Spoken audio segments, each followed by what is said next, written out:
Good evening to all students. Welcome back to our another important lecture.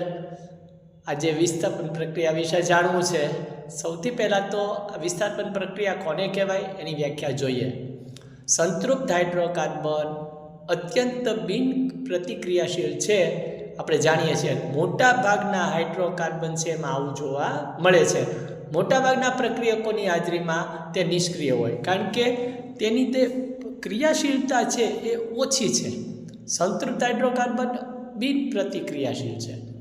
એટલે આમ છતાંય સૂર્યપ્રકાશની હાજરીમાં હાઇડ્રોકાર્બનમાં ક્લોરીન ઉમેરીએ તો એ ઉમેરવાની જે પ્રક્રિયા છે એ ખૂબ ઝડપી છે, કારણ કે આમ બહુ સક્રિય નથી, પણ જોઈને સૂર્યપ્રકાશ આપો તો એ સારી એવા પ્રમાણમાં પોતાનું વિસ્થાપિત પ્રક્રિયા કરે છે. એ આપણે જાણવાનું છે. જેમ કે મિથેન છે, તો મિથેનનું નિર્માણ થાય ત્યારે ક્લોરીન વાયુ સાથે કરવાનું છે. મિથેન વત્તા Cl2 સૂર્યપ્રકાશની હાજરી CH3Cl વત્તા HCl, એટલે કે એક હાઇડ્રોજનના સ્થાને કોણ આવી ગયું? ક્લોરીન આવી ગયો.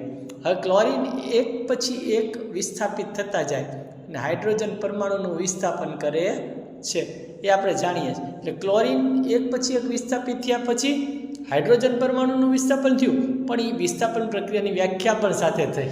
એમ ક્લોરીનનું એક પછી એક વિસ્થાપન થાય છે એ વિસ્થાપિત પ્રક્રિયા જ છે, કારણ કે એક પ્રકારના પરમાણુ અથવા પરમાણુનો સમૂહ અન્યનું તો વિસ્થાપન કરે જ છે, એનું સ્થાન લે છે.